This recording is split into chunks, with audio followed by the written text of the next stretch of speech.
Hi, I'm Dr. Kyle Hancock, a licensed psychologist, and today I am here with Yada Yada.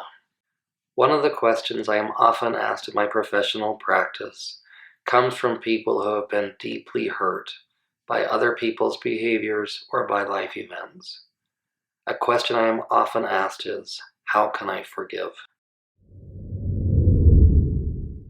This is a complex and deeply personal question for many. I do not have a simple, one-size-fits-all answer, and I believe that's really important because the richness and the complexity of forgiveness transcends the idea that it's a simple change or an easily adopted approach. Instead, I recommend of considering forgiveness a journey along a pathway that is filled with ups and downs, curves and changes, expectations and loss. By adjusting our approach and recognizing that forgiveness is a process in which we engage, instead of simply an action that we perform, we find more confidence and more hope. The first step along this journey is making a purposeful decision to effortfully increase forgiveness.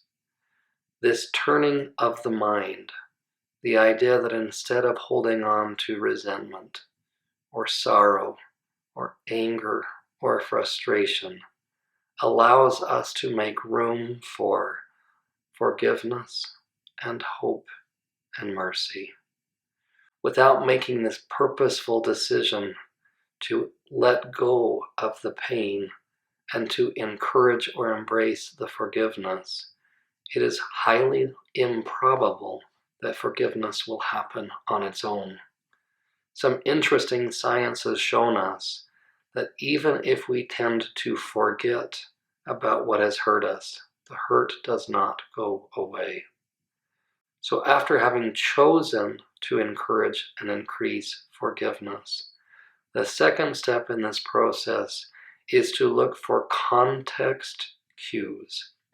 What we mean by this is seeking earnestly to understand or appreciate or recognize the influencing factors that led up to either the life experience we had or the person's behavior that has affected us in this unpleasant way.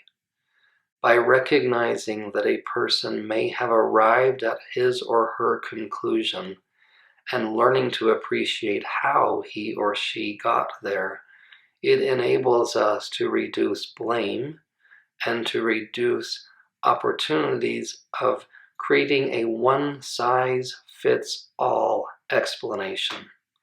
For example, if our conclusion for our friend's behavior is that that friend is simply a bad person, we rob the richness of how that person came to use that behavior that hurt us at that time.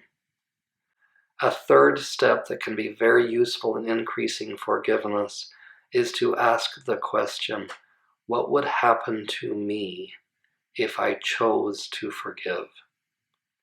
Because forgiveness involves choosing intentionally to change a belief system and or to change behavior, many times we are reluctant to do so because we fear the effect it will have upon us. Most of us, when we choose to increase forgiveness, find that we experience temporarily increased discomfort or pain. This is a natural and normal byproduct of the forgiveness process. While it is certainly temporarily unpleasant, it is also essential. Without choosing to embrace the temporary discomfort, the opportunity to increase the hope and peace of forgiveness is greatly diminished. Another step that we often ask as we walk along this path of forgiveness is, who am I hurting by holding on to this pain?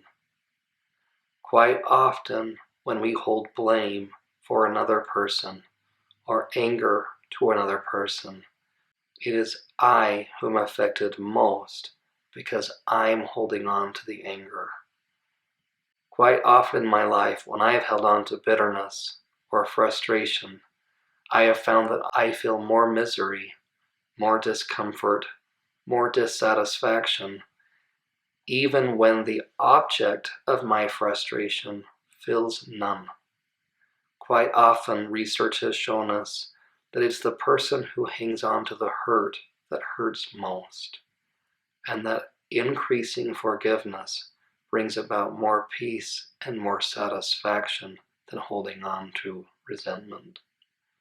While there are many other tools and tips, I would like to advocate that we start with these simple 4 or 5, because once we begin the process of embracing forgiveness, most research shows that people adopt a different mindset or belief system, and that forgiveness comes much more fluently, even if it takes substantial amounts of time. And I certainly acknowledge that some life events and the decisions made by some others can take much time and much effort. I do not mean to communicate that your pain is unimportant or that it should not be present in your life. I am intending to communicate that there is a different approach to healing that may seem ironic or unexpected, and it may even prove more beneficial than holding on to the aggression that you might be feeling.